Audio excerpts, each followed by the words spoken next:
So Tuesday, we had a kind of climax, right? Tuesday was a kind of climax in that we went to the meaning of life, the meaning of life. Um, the answer that we got, and this isn't like what is real, where everybody can agree, yeah, that quantum mechanics, and it's not like that, right? It is just one philosophical view where someone like Richard Taylor, Thomas Nagel, his view, I think, is a bit too pessimistic, a little bit too dark. You live with irony. You live life with irony because life is absurd. I think that is a bit too dark. I like Richard Taylor's response much better. And that's why that was our second paper, right? We went through that. The Myth of Sisyphus.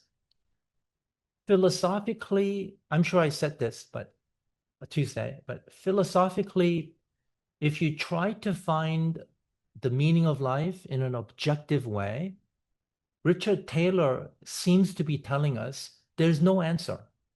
You cannot get the meaning of life by looking at things objectively. He this isn't this paper, but he said something like this in some other place. Because you can always go out. So this isn't part of the slide. You don't have to study these things, right? In order for us to find meaning, we need to be able to stretch out. We need to go outward. What do I mean by, or what does he mean by that? We think our lives are meaningful because it's the Protagoras saying, we are the measure of all things, right? We human beings are the measure of all things. So we are important in our own eyes, and we're certainly important. Some people may feel very important, like Elon Musk, right? Building spaceships. Tesla, he is probably going to be the first trillionaire in human history. He may feel himself very important. But a philosopher like Richard Taylor is saying, and the others are like Thomas Nagel, these existentialists who say the universe gives us no meaning. Richard Taylor's his argument would be if you zoom out, right? If you stretch yourself out to maybe the next level, right? Is Elon Musk all that important? If you zoom out to the level of like the entire planet, you're looking at planet Earth. Is Elon Musk that one individual among like over 8 billion people? Is he really that important? And if you think, yeah, he certainly is important to the entire planet. Okay, then what if you zoom out to the solar system, or let's say the galaxy, the Milky Way? You zoom out to the Milky Way. What significance does someone like Elon Musk have? Right? If you stretch out, it seems like our significance fades because the scale, it just stretches, it can stretch out forever, right? To infinity. Um, the other side of it is if you try to zoom in to like the cellular level, life forms that are cellular, like the cells of my body, you could go into a single cell, right? Down to the level of chemicals, right? Atoms. And you say, what significance, what meaning does a single atom have? I mean, it would be meaningless to ask such a question because we don't think there's any meaning in a single atom, right? So things have to do with scale. If you scale in, meaning seems to disappear. If you scale out above the level of human beings, then again, meaning seems to disappear as well. So on the outside, objectively, trying to discover meaning seems futile, right? And Richard Taylor, I think his approach is the right approach. Everything seems pointless. Like Sisyphus, everything seems pointless. All our accomplishments are like building sandcastles by the beach, right? The tide of time, the tide of time will come rushing in and it'll take out our sandcastles. And then it'll be as if we were never there. So The meaning of our lives has to be found from within us, is his answer, right? And it is a subjective answer. And his answer, I think, it's a brilliant answer because he says, if we really think about what is important to us, if I think about what is really important to me, then I realize it really is just things inside my mind, right? Like to me, if you ask me what is important to you, Mr. Peter Lee, I'd say, well, my family, because I'm married. I worry about my daughter, right? I worry about me getting old and my wife getting old, right? We still have to work. We're not rich. Think about like money problems. But the very reason I think about these things, I worry about these things, is because my family is important to me, right? Maybe a few friends, maybe a few friends. If something bad happened, I would worry about them. And I'm sure you guys are like that too, right? We human beings share a lot of common values. We're going to talk about values soon. We're going to talk about these things. We share a lot of common values. And these values, I think we discover, are all subjective things in that they're all inside of us. That's what makes our values values. Okay. I'm sorry for that weird introduction. I just wanted to kind of remind you of what happened Tuesday, because that was supposed to be like the climax, right? What is the meaning of life? Well, Richard Taylor. It's one answer, one answer.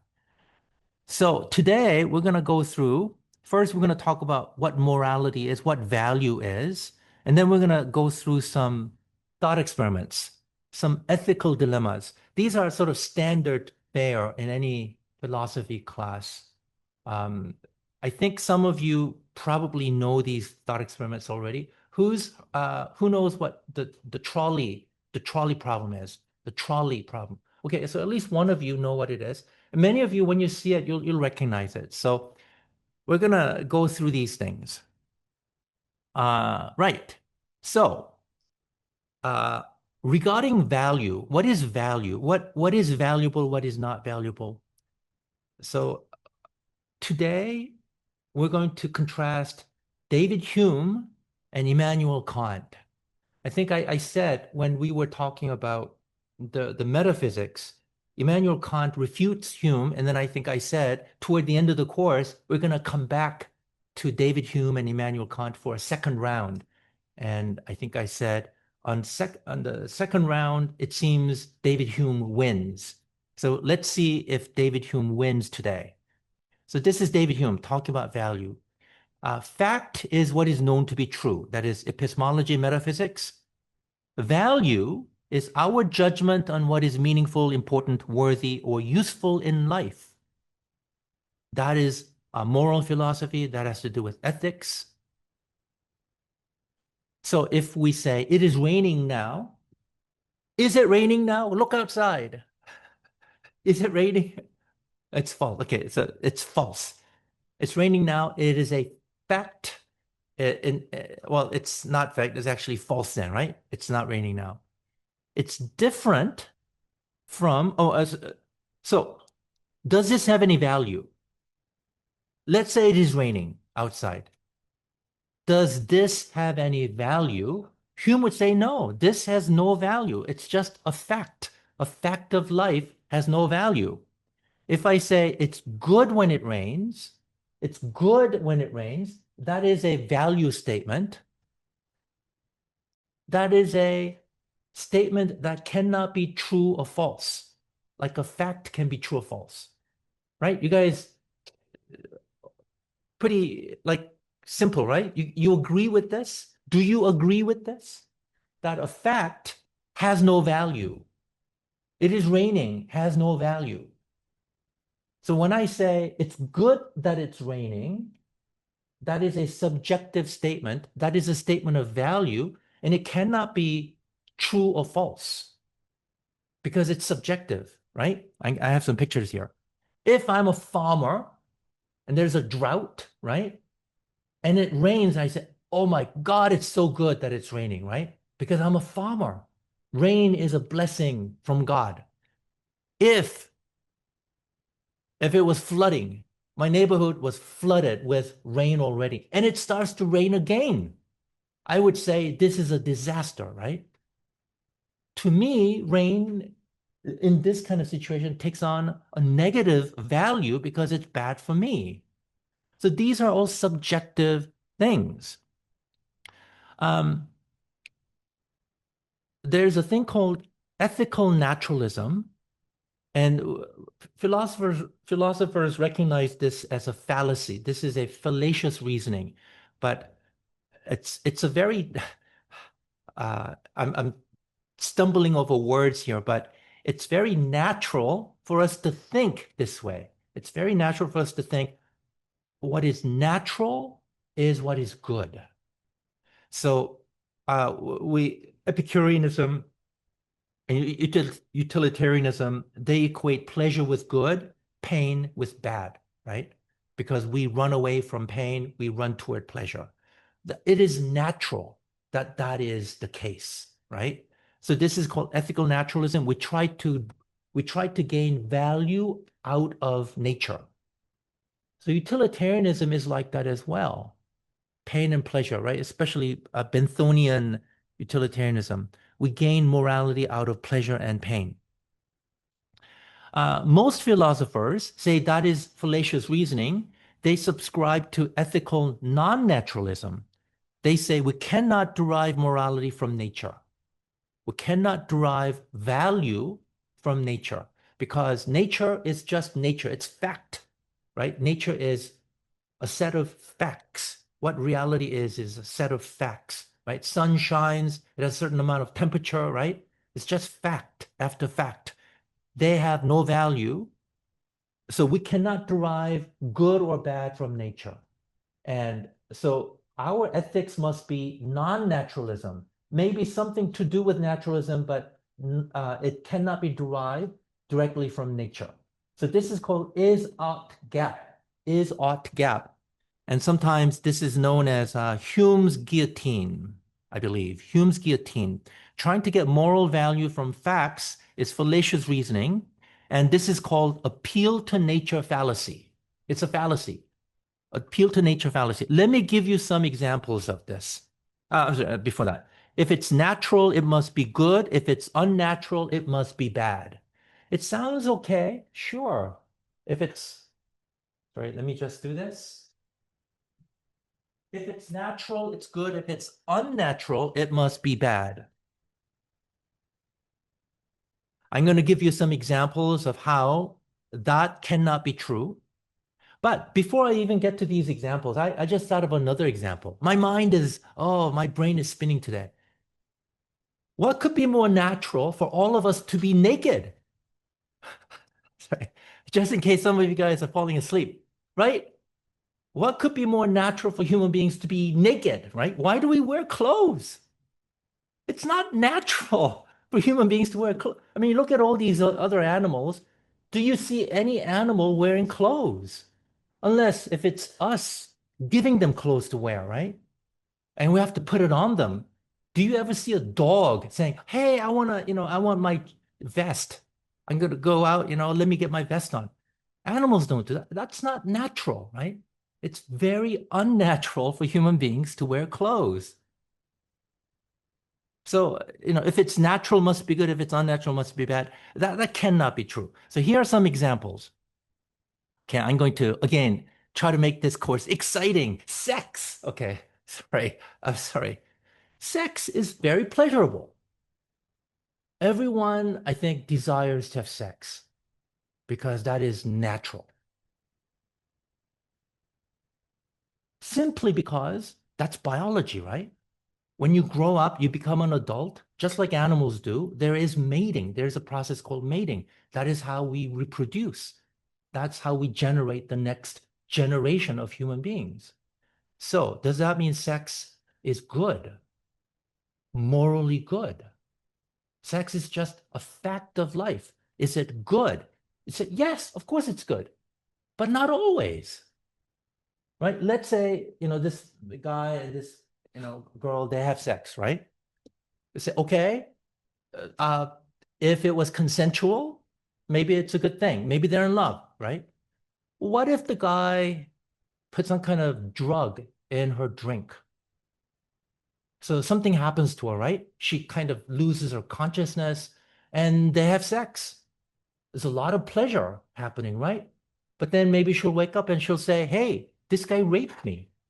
That's not good. That is a horrible thing to do, right?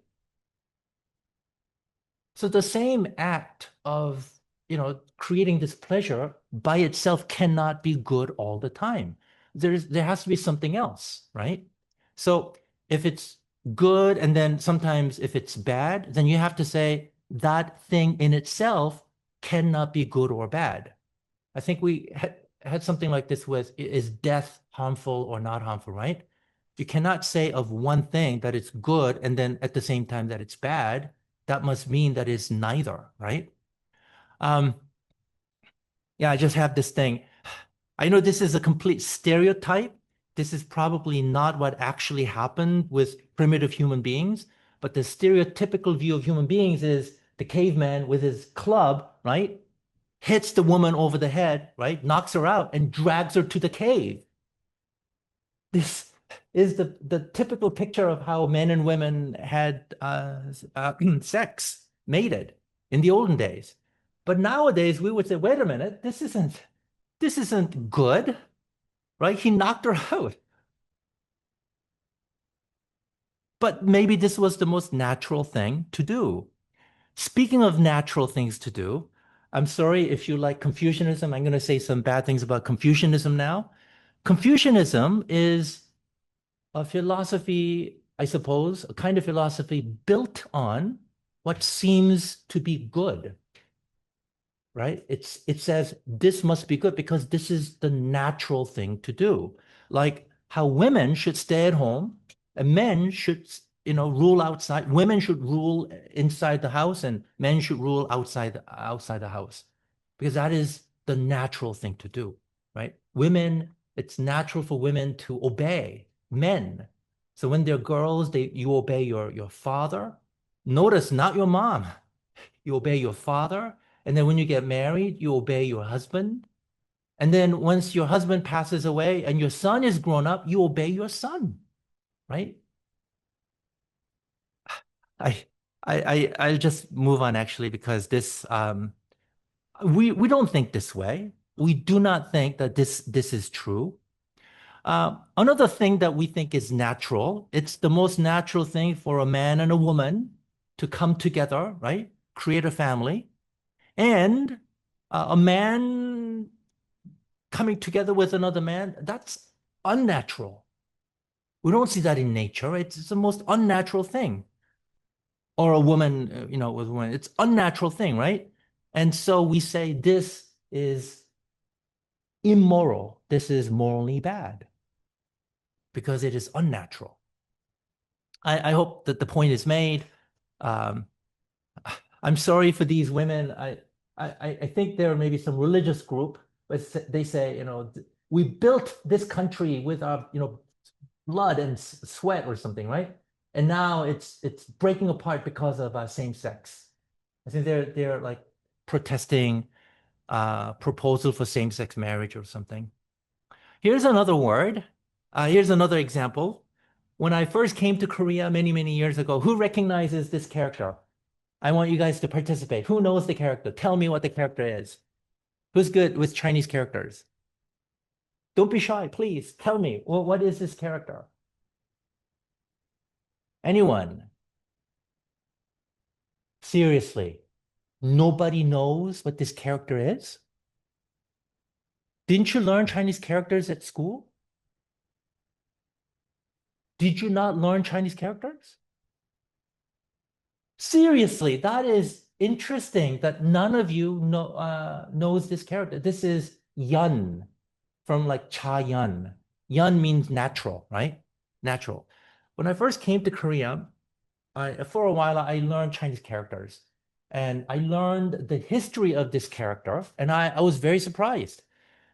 This means natural, right? And so the picture represents what is natural. And I found the meaning of yun is, I'm sorry, this is Korean, but this is the only picture I could find. It means to cook a dog to cook a dog over a fire.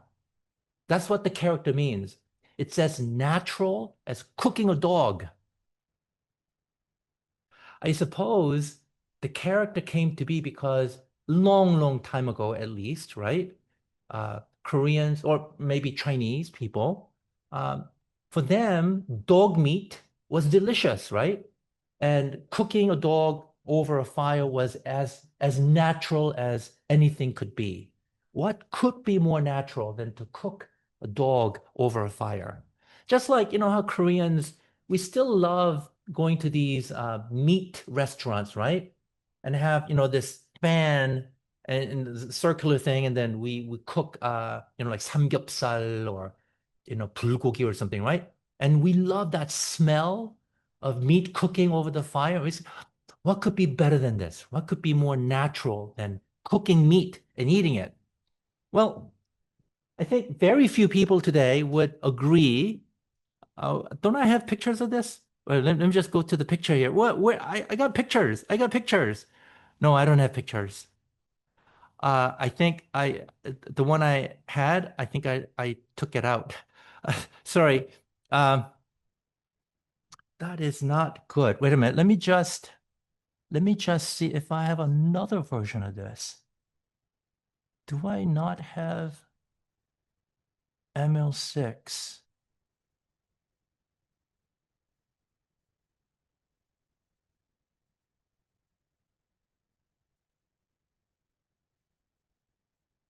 No, I don't have it. This is the only one.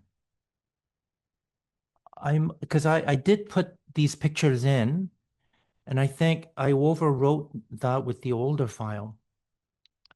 So I'm just going to say it without showing you the pictures. I had pictures. I had a picture of dogs in cages, right? You know, because of some old picture of I guess Poshintang place, right? And I was going to say, like, I think very few of us today would agree with, uh, you know, dog eating dogs because it's culturally not acceptable anymore, right? Right? Who thinks eating dogs is immoral? Like, we should not eat dogs. Raise your hand, please. Seriously, you guys, today is a day of participation. This is our last class. I want you guys to participate. Okay, you have to raise your hand. Who thinks eating dogs is okay? Oh, really? You think it's okay? Yes? Yes? You guys are brave. Okay, who thinks it's not good to eat dogs? You mustn't eat dogs, please. Unacceptable. What do you think? You have to raise your hand for one thing, one. Okay, more hands went up. Okay, that's good. That's good. I would think that we are, I'm sorry to the guys who raise your hands, but I think we are civilized enough not to eat our pets, our lovable, cute, intelligent, right? They're moral entities. We love them like our own children. We don't want them to be killed and eaten by human beings. And yet, the next picture I was going to show you was a picture of some cows frolicking in the sun. They're having fun, like cows having fun out in nature, right? And then I was going to ask, who eats beef? Who here does not eat cows or pigs or chicken? We eat other animals and we don't think that is immoral at all. These are same animals. Cows are even like they're bigger than dogs, right? They may even have bigger brains. Apparently, cows are quite intelligent. Maybe not chicken, but apparently cows and pigs can, at least pigs can be raised as pets, like dogs. And yet we kill and eat pigs. Why do we do that, right? It seems very, the word is subjective, right? Subjective.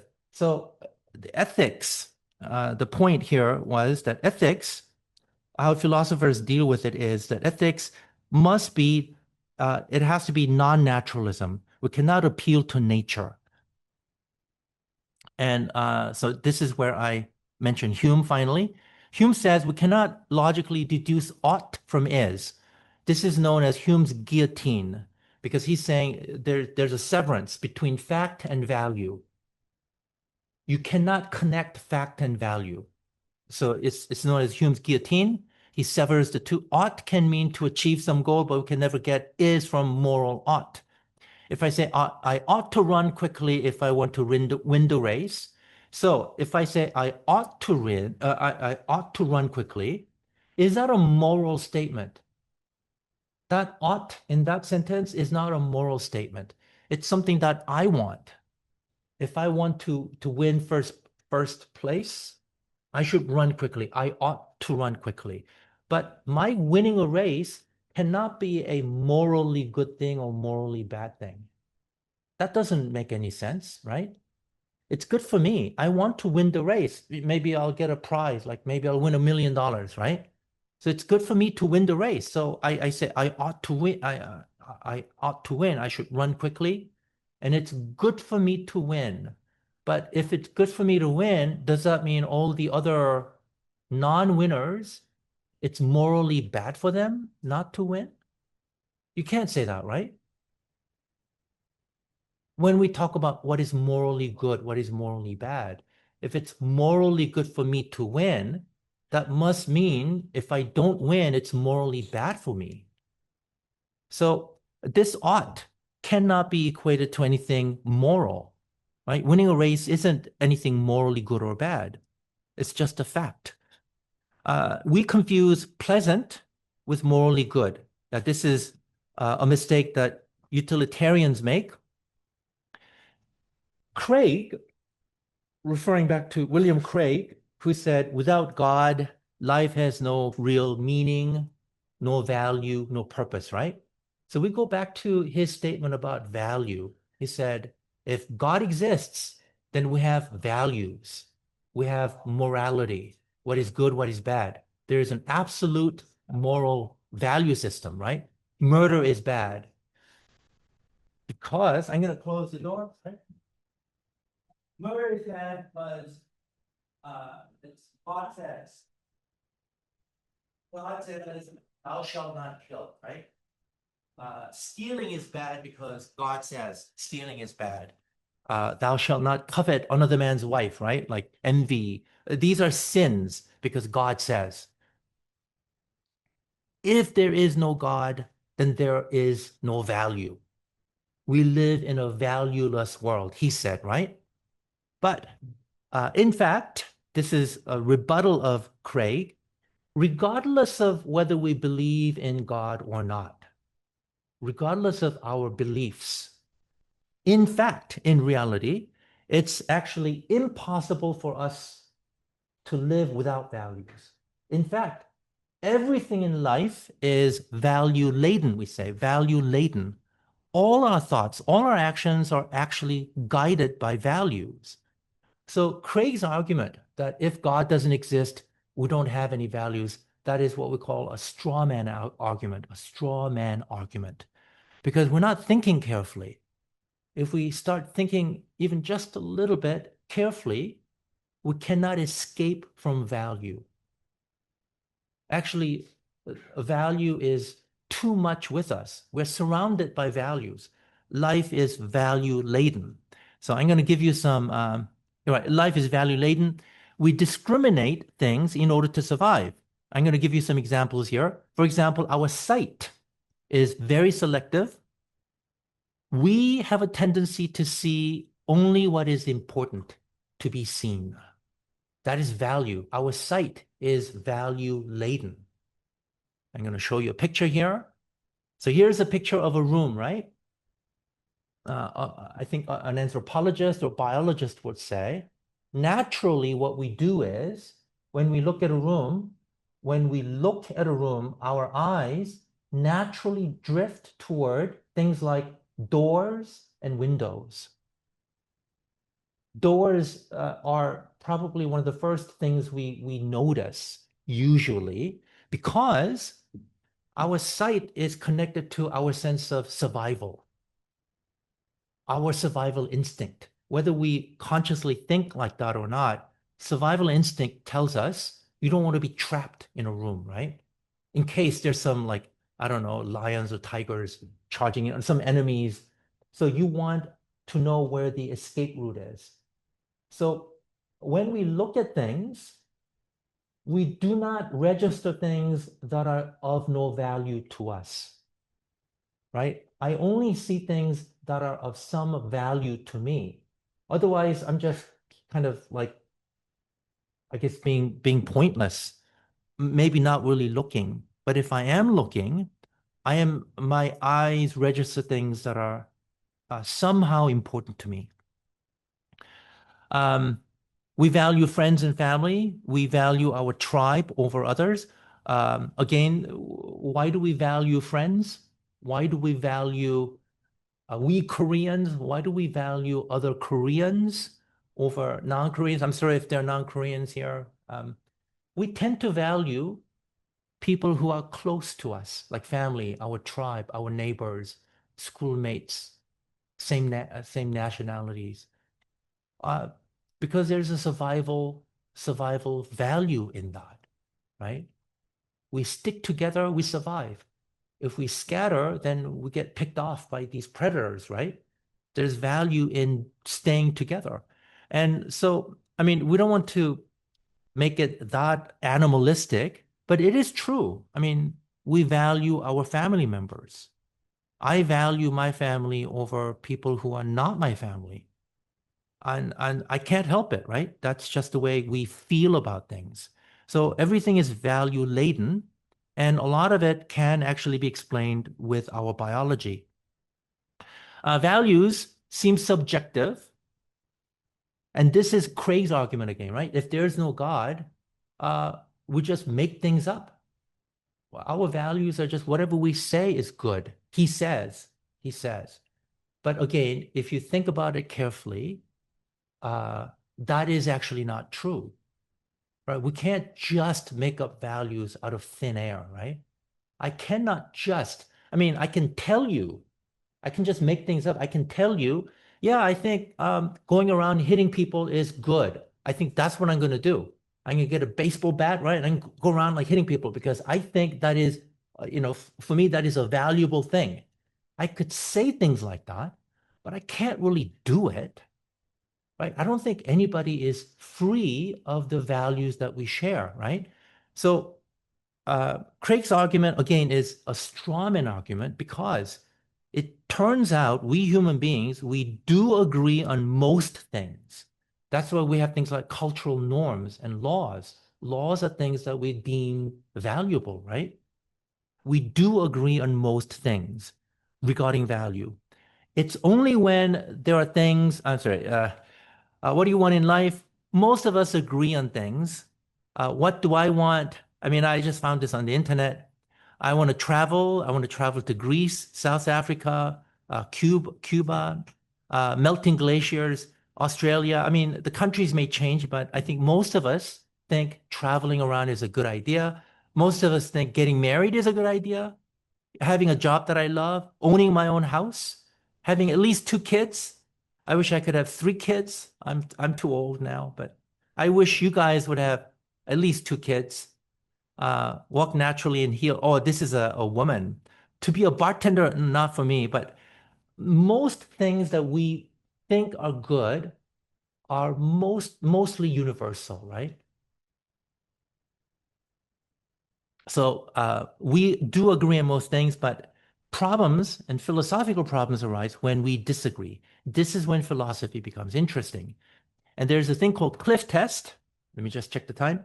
Cliff test is to judge the value of anything, X, and we imagine that we are throwing it over a cliff. Or we imagine having to choose between X and Y, keep one and then keep another one, throw it over a cliff. So this is called the cliff test. And the cliff test is a good thought experiment because it tells us what we consider valuable or not. So that's what we're going to do now for maybe several minutes. We're going to go through some cliff test, and I want you guys to raise your hands, okay? Participate.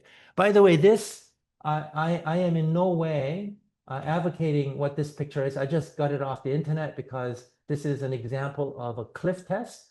But the picture, if you look at it carefully, this picture is actually anti-abortion or what they call pro-life, because they're saying some choices are wrong, choose life. And you have a woman throwing a baby over a cliff, right? So they're saying, please do not get an abortion because it's like you're throwing a baby over a cliff. So I'm not saying this is why, I'm just giving you a picture as an example. That is an argument that could be made. So let us go through some examples. What about throwing a rock over a cliff? Is that something that you would have a problem doing? No, right? None of us would have a problem throwing a rock over a cliff. It's just a rock. It's just a piece of rock. What about a dead rat? Maybe you would say no, because it could pollute the sea, right? We should bury it or something. But if you had to throw a dead rat over a cliff, you wouldn't hesitate, right? There's no value in a dead rat unless if you were starving and you thought I could cook the rat and eat it. Okay, let's get to something more interesting. Let's say a book. Would you throw a book over a cliff? Raise your hand if you would throw a book over a cliff. No, nobody? You would not throw a book over a cliff. Just one person? What about the rest of you? Why did you not raise? You have to raise your hand. You would throw it over because you're sick of books. You can't wait for the term to be over. But you would throw a book over a cliff? No, oh, you wouldn't. You wouldn't. Okay. Okay. These are stupid questions. Let's say you had a cat. Look at this cat. Look how cute that cat is. And you're given a choice. Okay, you're given a choice. Either you have to throw the cat over the cliff or you have to throw the book over the cliff. You have to choose between the book and the cat. You have to throw one over the cliff. So this tells you what is valuable to you, you see. This gets us to think about what is valuable to me. How many of you would throw the cat over the cliff? Okay, how many of you would throw the book over the cliff? Good, you guys are participating. What about you? How come you didn't raise your hand? You at the front. What about you? You didn't raise your hand for this. You have to raise your hand. Would you throw away the book or the cat? The book? The book? Okay. Thank you. What if the book was really valuable? It was like the original copy of, King Sejong's, the thing about Hangul or something. What if it was really valuable? Would you still throw the book over? Would you not sacrifice a cat to save the book? You wouldn't. Okay. What if it was, okay, money? What if it was money? A bag full of money? What if it was $100? $100 or the cat? Who would throw the cat over and keep the $100? Okay, who would throw the $100 over and keep the cat? Oh, you guys are cat lovers, right? Okay, I'm going to start raising the amount now.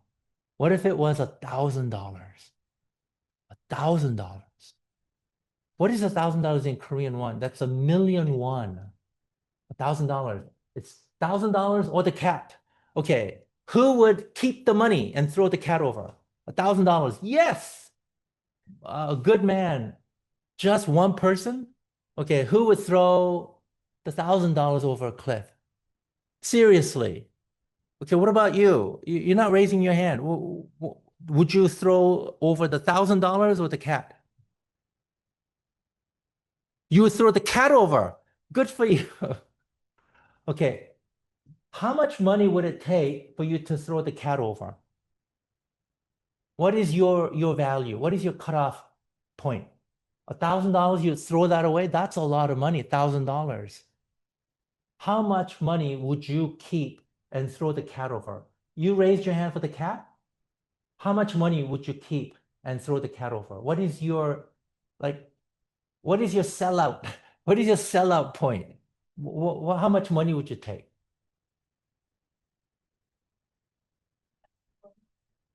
If Elon Musk, the soon-to-be trillionaire, he says, I want to do an experiment and I'm willing to give you a lot of money, okay? A lot of money.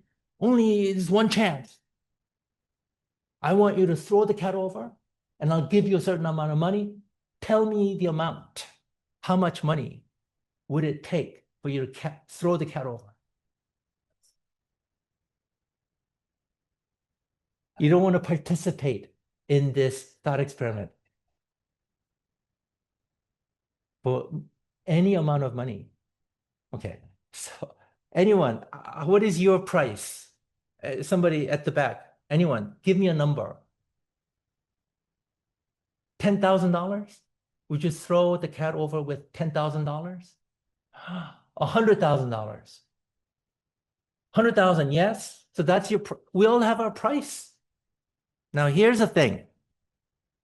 Yeah, if it's a lot of money, I think there is going to be an amount where we'll say that tips the scale, right?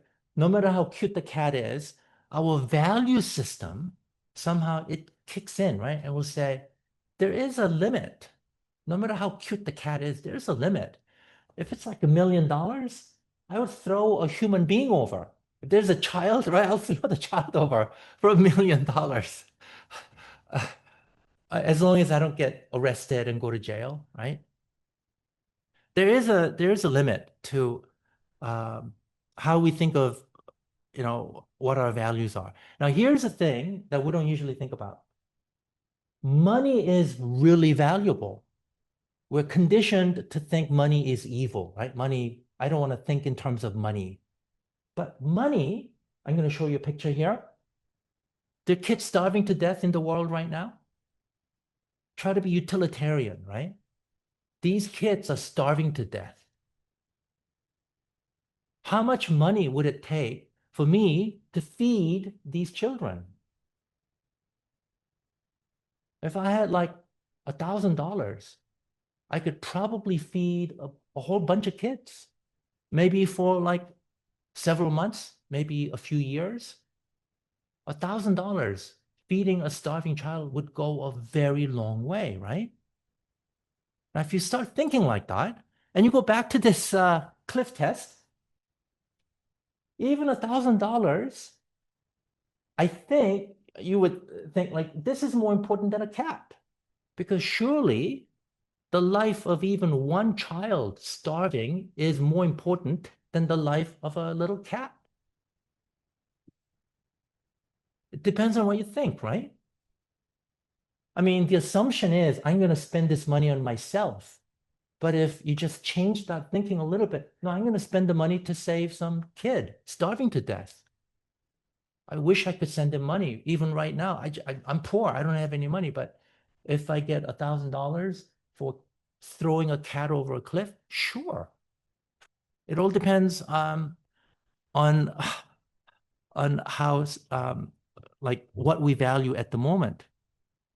So here, because we've been thinking about values, right? Now we're going to get into this thing called one versus many. These are ethical dilemmas.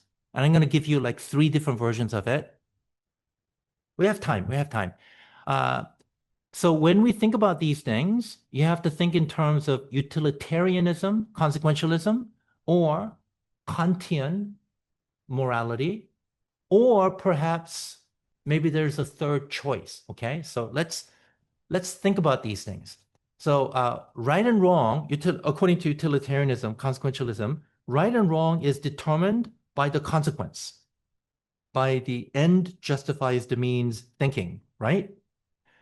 So this is a thought experiment. This is the first thought experiment. Let's imagine you're a doctor, you're a surgeon at a hospital, and you have a man, his name is Mr. X. You have to do this with me, okay? Because I'm going to ask you to raise your hand. You have to do this with me. Here's Mr. X. He comes in.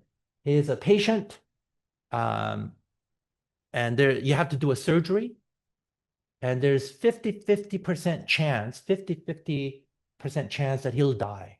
It's a delicate surgery. You are like a master surgeon, and you think, even if I were to do my best, there's 50% chance that Mr. X is going to die, okay? That is one assumption. But Mr. X, other than the thing that you have to operate him on, he has a very healthy body and he's an organ donor. If he should die, his body can be donated, okay?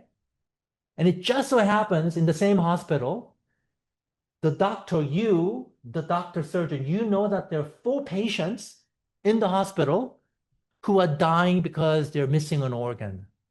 4 patients. They all need different organs. They're dying.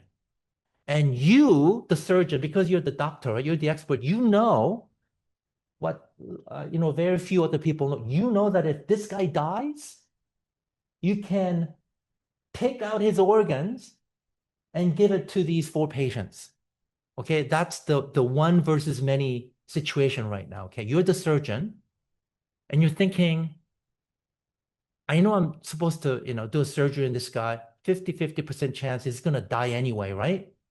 But if he were to die, then the consequence of his death would be simple organ transplants and 4 people will be saved. What would you do? Would you let Mr. X die in order to save the 4 patients? Or would you do your job as, the surgeon and save his life? Do your best to save his life. What would you do? And the other assumption is, you know that you can get away with it because it's a difficult surgery, right? Nobody else but you know that, if you, cut just a little bit to the left, right? Maybe, you could save him, maybe, but if you cut just a little bit to the right, then he's going to slowly bleed out or something, right? And he's not feeling any pain anyway. He's like, he's anesthetized, right? Anesthetized, right? He's put under. He doesn't have any consciousness. He'll just pass away. And then his organs can be used to save 4 lives. What is that Mr. Spock said? Mr. Spock? Oh, I don't have, yeah, this is the older. Mr. Spock says to Captain Kirk, the needs of the many outweigh the needs of the few. Or the one, Mr. Spock. The greatest good for the greatest number. What do you think? Okay, let's have a show of hands. You're the surgeon. Nobody else would know. Only you would know whether, this Mr. X will live or die, right? You can, okay. Who would let Mr. X die so you could save 4 lives? Nobody's raising their hand? I mean, you're not going to get caught. Nobody would know. Maybe except God, right? But maybe God would approve because he's saving 4 lives. Okay, who would say, no, that is immoral. I must do my best to save Mr. X's life. Ha! You fools! I'm sorry, you're not fools. I'm sorry. I shouldn't have said that. So you would let Mr. X live and allow 4 people to die? How does that compute? It doesn't compute. The needs of the many outweigh the needs of the few or the one. By having 1 man die, you save 4 lives. What is your excuse? Like, what are you saying with this? Anyone, tell me, what are you thinking? Do you think that is the morally right thing to do? But you have the power, right? You're the surgeon. Doesn't that mean you are responsible? What is it Spider-Man says? With great power comes great responsibilities or something like that, right? If I was a bystander, it's nothing to do with me, but you're the doctor. Yes. Yes. Yes. That's the thought experiment, right? They're dying because they can't get organs. It's that kind of urgent situation. It's one or the other. Right? I mean, you can't weasel out of these things. Oh, but maybe they'll get organs later, right? How do you know? No, we have to make these assumptions. That's what's good about thought experiments, right? There are patients dying, and they're gonna die without getting organ transplant. And here's a perfect opportunity. Why can't you think God is doing this? God has brought Mr. X to us. He's meant to die. And I'm going to be the instrument of God's grace through my, skillful surgery, right? Nobody will know, but he's going to pass away. And then fresh organs to be harvested will save these 4 people's lives. Would it make a difference if one of these 4 people is your family? Would it make a difference if one of them was like your brother or sister or your mother? Would that make a difference? Okay. So, I mean, there's no right answer or wrong answer, right? It makes us think about what is my value system? Is it those of you who raised your hand, that would be considered Immanuel Kant's deontological value system. No matter what the consequence, I'm a surgeon, I cannot let a person die. That's damn the consequence, right? You must not use human beings as means to an end, right? Human beings are ends to themselves. If you think, okay, one of them is my mom, all of a sudden these 4 become incredibly valuable to me. So it's okay if this guy dies because the consequence, I want to save 4 people's lives. It's got to be the moral thing to do. One versus many. That's the utilitarian principle, right? Okay, let's do another one. Right, one versus, okay. Let's switch the thought experiment just a little bit. This is just a little bit. Same kind of situation, except this is some kind of miracle drug, okay? You have patients dying of some pandemic disease. People are dying. And this is a drug that will cure this disease, okay? But the disease has degrees. And Mr. X is really sick. And in order for him to heal, in order for him to be rid of this disease, you have to give him the entire bottle. Okay, if you give him the injection, the entire bottle, then he's going to get well, he's going to live. Otherwise, he's going to die. He needs the entire bottle. And then you have 4 other patients, they are not as sick. They have the same disease, but they're at the early stages of the disease or something, right? So they can actually share the one bottle among the 4 of them. They only need like a quarter of the vaccine or the miracle injection. So this one bottle can save 4 patients' lives because they're not as sick. And you're the doctor, right? What would you do? You are with Mr. X right now, but you realize, wait a minute, there's only one bottle left. There are patients, they're not as serious, but they're going to die if they don't get the injection, right? Here's Mr. X, he's really sick. If I want to save him, I got to give him the injection, the entire bottle. But then there are 4 other people there, they can share that bottle between the 4 of them. What would you do in that situation? Okay, let me have a show of hands. You understand the situation, right? Very similar, but it seems a little different at the same time. Who would give Mr. X the entire bottle? Raise your hand. Oh, seriously, nobody? Okay, who would say, I'm sorry, Mr. X, we need the bottle for the others. So you refuse treatment for Mr. X, he'll die, right? But you take the bottle to the other patients and you inject them with one bottle and then the 4 patients, they live. Who would do that? Okay, so it seems like you guys are contradicting yourselves. What is the difference between this and this? What's the difference? You're the doctor, right? You have the power to save Mr. X or to let him die. Why did you say no to this?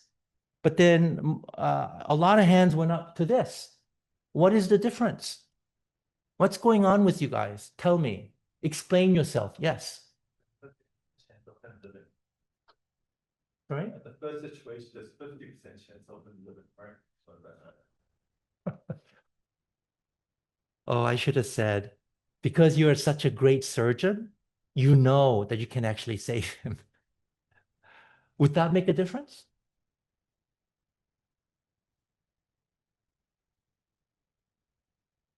I think that's that can't be a factor. We could just change the situation a little bit, right? Because I'm such an amazing surgeon, I know if I did my best, I could save this guy. But if I didn't save him, nobody would know. Can anyone here tell me the difference between this one and the other one? Why would you respond differently? Yes.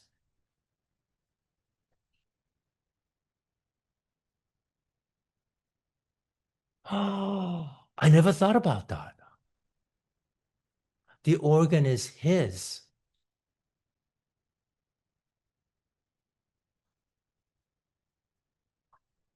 So does that mean if Mr. X was rich and he bought the drug, then he has the right to use the drug on himself?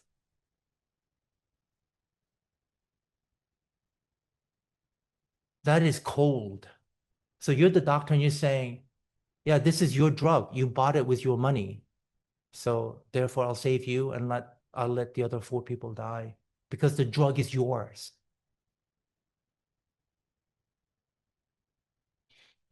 Okay. No, I think that's actually a good, I never thought of it that way. That's a good answer. Okay, here's the thing that okay, how would absolutism handle this?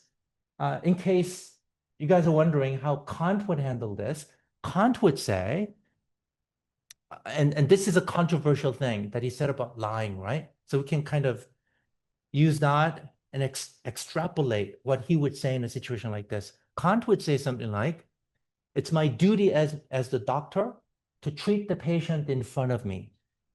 Since Mr. X is with me right now, and I have the bottle, I have the means to save him, I must save him.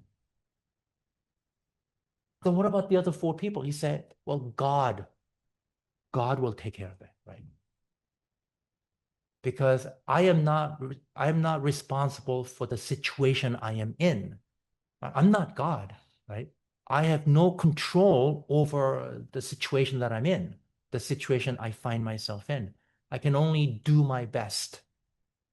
Under the circumstances, I can only do my best. I think that is the kind of thing Kant would say. Here is, oh, wait a minute. All right, I'm showing you the picture of, this is, I think from 2 years ago, Gaza. This is a hospital in Gaza. You know how the Israel soldiers have been like bombing Gaza? Not anymore, but there was a time when the hospital had all these patients. And I could imagine, I think we can easily imagine a situation like that happening at a hospital, right? Where the doctors they're running out of medical supplies, right? And they have to make certain decisions, who to save and who to let go. Here is the very famous trolley problem. Oh, shoot. I think I'm running out of time. Sorry.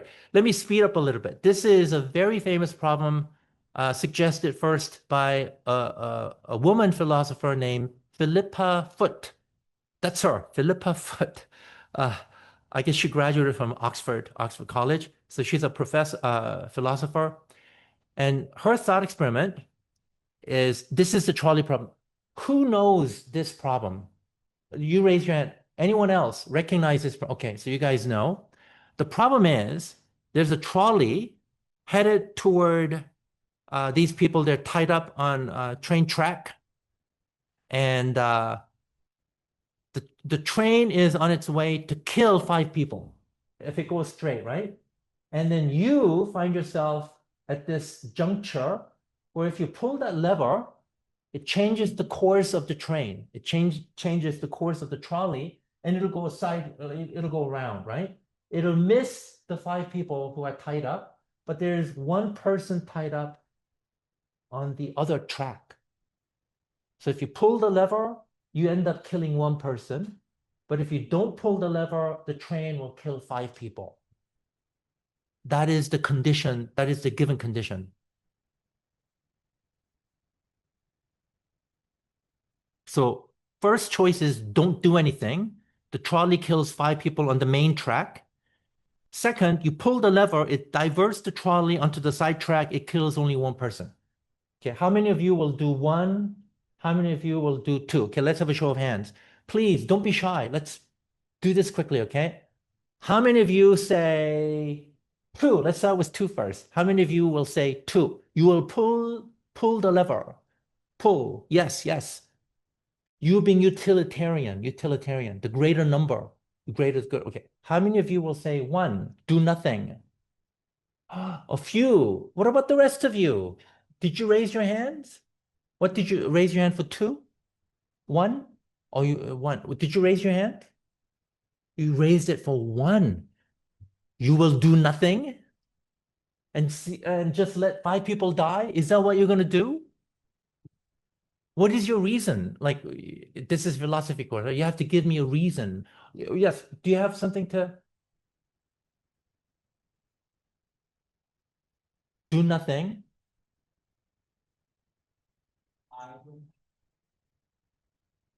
You don't have any responsibility. Is that what you think as well? If you don't do anything, then you're not responsible for what happens?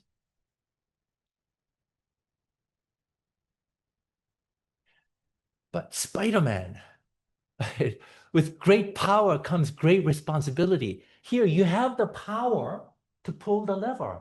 And if you don't pull the lever, are you not responsible? Are you not responsible for the death of five people?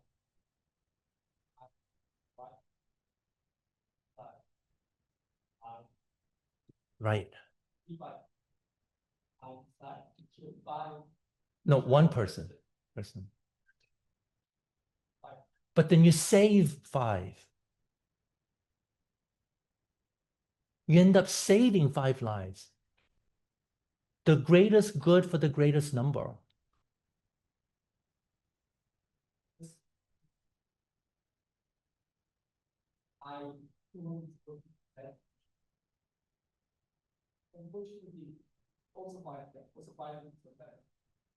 If I wasn't there,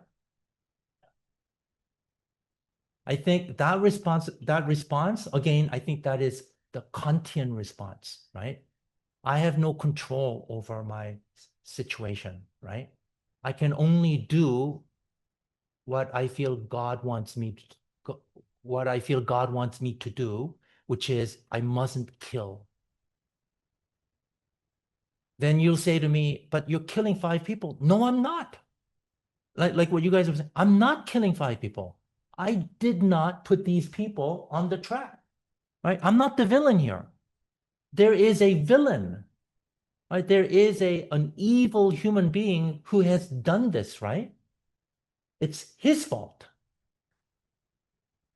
right? I cannot be held responsible for these people's lives. What do you think? What would you do? Because you wouldn't do anything either.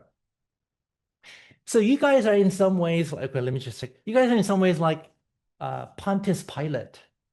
You know who that guy is? I wash my hands, right? Of this innocent man. I wash my hands. I'm not killing Jesus. You're the ones who are calling for him to, I wash my hands off this. Okay, we're running out of time. So let me just show you uh, the survey. The survey answer is 90%, about 90% people say they should kill the one to save the five. So they would pull the lever. Five lives clearly outweigh one life. So about 90% of the people say they'll pull the lever. And here's the other version of it. I'm just because we're running out of time, I'm just going to show you this.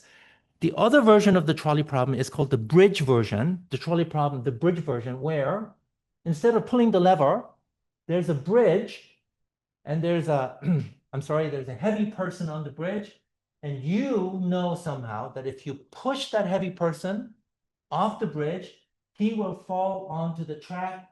And because he's really heavy, he will somehow stop the train. And you end up saving five lives. That's the thought experiment. This person is just incredibly heavy, right? And is standing right there, like in the exact spot. And you know for sure that if you push him, he will stop the train, but he will die. Will you push that man? You don't have to answer because we're running out of time. The survey for this says, push, wait, I'm sorry, I shouldn't have used the word fat there. About 90% of the people say you should not kill the person. You should not push that person. So this is sort of like the doctor with the surgeon or I mean, you say it's his body, but what is the difference? Here are some of the other interesting things that they found from the survey. So are people inconsistent or is something else going on? Some of the other interesting results of the survey. Men were more likely to say, okay to push than women. Men were more likely to say, yes, to save five, I can certainly kill one human being. Women more likely said, no. And men were men were more likely to be killed off than women. So if the person standing on the bridge was a man, he was more likely to be pushed than if a woman was standing. Uh, there was a brain reaction, like they attached brain, I guess, sensors. Uh, there was much stronger emotional response with the pushing than pulling the lever. So people who said, I will push or I will pull the lever, there was much more stronger emotional response. This is another interesting thing they found, these surveys. They tested psychopaths in prison. Psychopaths are, I mean, they're criminals, but something about their brain is damaged. So they have no empathy. They're very logical, but they have no empathy, right? They can't feel what other people are feeling. That's why they're like a lot of my serial killers, right? They did the survey with the psychopaths, and they were much more consistently utilitarian. Of course, if I'm going to pull the lever, logic dictates that I should push the person as well. They were much more consistent. So what does that say about what this experiment is about? So the problem seems to be that feelings outweigh reason in judging value. Seems like our feelings influence us much more. I just realized we'd ran out of time. Uh, we have a couple more, but then this is our last class. This is where I had the pictures. Shoot. Uh, I should remind myself. Let me just end with this. The really important thing about this is what this argues for is sentimentalism. I talked about Hume's sentimentalism, right? Sentimentalism says we think we're rational creatures, but our moral sensibility arises from our senses. That's why it's called sentimentalism. Our moral values are intimately connected with our senses, like the things that we see, things that we touch, feel, right? So it feels okay to pull a lever, but it feels awfully wrong to push somebody because our senses are reacting differently. Now, dogs, cows. Yeah, this is the cows. I'm sorry. Our sense of morality. Shoot, I took too much time. Um, this problem of distance. I'm sorry. Let me just quickly give you the problem of distance because this could appear on the exam. What is the problem of distance? If it's wrong to kill somebody who's near you, like you have a gun and you shoot somebody near you, or even nearer, you have a knife and you kill somebody with a knife, that seems really, really wrong, then it should feel the same. The wrongness must be the same if you're killing somebody with at a little bit of a distance with a rifle, right? It should still feel the wrongness of it, killing somebody. And that should still feel the same if you were killing somebody with a drone, like hundreds of kilometers away, right? You're killing somebody with a rocket, you're a pilot controlling the drone. But apparently we don't feel the same, right? Pilots who do these things, right? they have much less guilty feelings in killing people with drones because it's at a great distance. And uh, if we see a child right in front of us and the child is crying, we feel like we have to help the child, right? Because what kind of monster would not help a child right in front of you, right? But if we hear about children starving, like in some other parts of the world, then we don't feel that need to help children. And that is an argument for sentimentalism, right? Out of sight, out of mind. Our sense of morality is actually much to do with our senses. And so then the question with, this is the way we kind of end. The question about this then is this right? Right? Is this the kind of morality that we actually have? This is human morality, right? But maybe this is not right. Maybe these are just feelings, and our moral, like ethical sense should not be dependent on feelings. Right? If a child is crying right in front of me, what is the difference between that and a child crying like in another country far, far away? It should be the same, right? So that is the question I leave with you guys. I'm sorry, we're out of time. Tuesday, video lecture on suicide. Please watch that. I'll make an announcement over the weekend regarding that video. Hopefully, I'll see everybody next Thursday. If not, I will see you next Tuesday with the exam.